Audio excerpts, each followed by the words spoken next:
recruiters, right? If we talk about the recruiter's life, they have to deal with multiple requirements and they have the expectations. And sometimes they close their day with not submitting anything else. They go home with zero submission. And you can feel as a recruiter, right, how it feels when we give our time, effort, and everything. And end of the day, we close with zero submissions. So, what would be your advice for those recruiters when if that happens, and how do you think they can, you know, rework on their energy back and should go forward, or what would be a suggestion for them?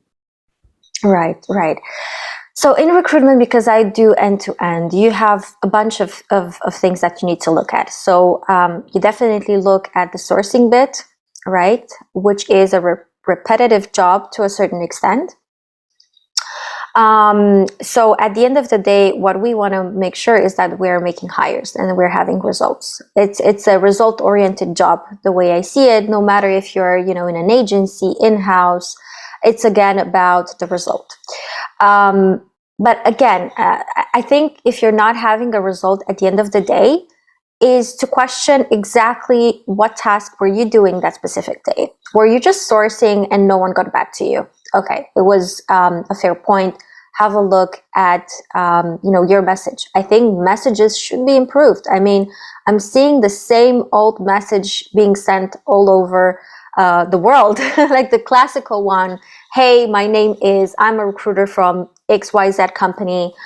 We have this job for you that is interesting. We don't know why is it interesting. We're Yes. just, that's the message, and they Mm. get it across. So it's normal for someone not to hear back, you know, if they're getting that sort of message. I'm not criticizing this sort of message. I'm just saying that it's the same message that everyone is sending. And if you Yes. really want to step up your game and make sure that you're improving something, start with that. How do you Um, differentiate yourself, right? That's what your point is. Exactly, that's exactly it. How are you Mm. going to make sure that out of those 50, 100 messages Mm. that a developer is getting, that yours is going to be clicked on? There's so Wow. many useful information over there. Yes. There are lots of books that you could go through. That's what I'm saying. I mean, as a recruiter nowadays, you need to be constant with the new information out there and treat the candidates as clients, Yes. and as a, you know, focused on shifting the focus that it used to be, because these people, they're not looking to change the job, right? So they're not in search of doing that. You are the one reaching out to them. This is very important.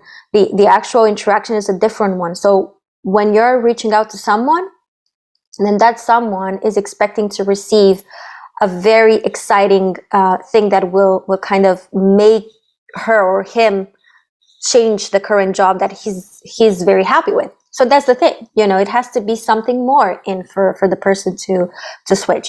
So at the end of the day, if you're not having the right result, I mean, start with questioning yourself, you know, and improve. I mean, you cannot expect to have different results if you're doing the same thing over and over again.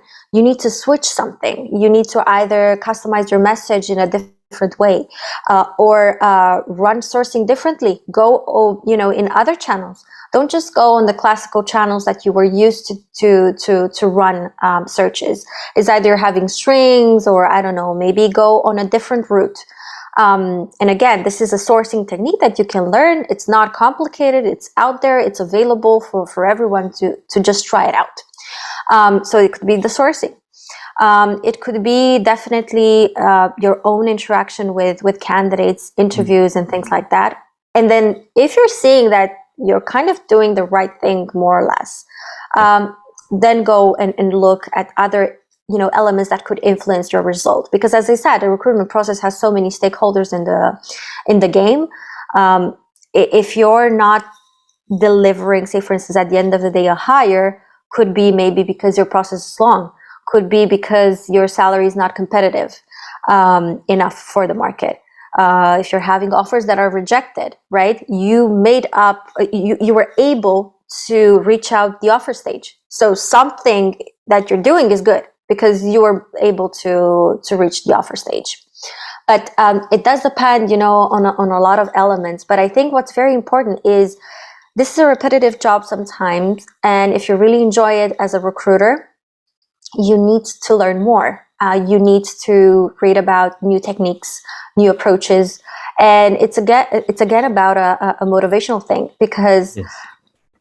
it's a, say for instance, right, I'm having my own company, and sometimes it could be, the case that, it can tend to be frustrating sometimes, and it's not easy, and you're facing a lot of challenges.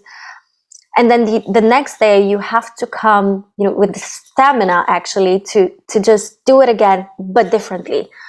So then you have different results. That, I think that's key. And it's a general advice. I know it can be different from case to case, but I think that the stamina is for you to be in the mode of learning new things. If you are going to learn new things and put it in practice, and again, it's important for your company to be open about new ideas as well, because if you cannot do from a lot of corporate, let's say restrictions or processes or procedures, so you have to just do it in one way, then it's a more complicated story.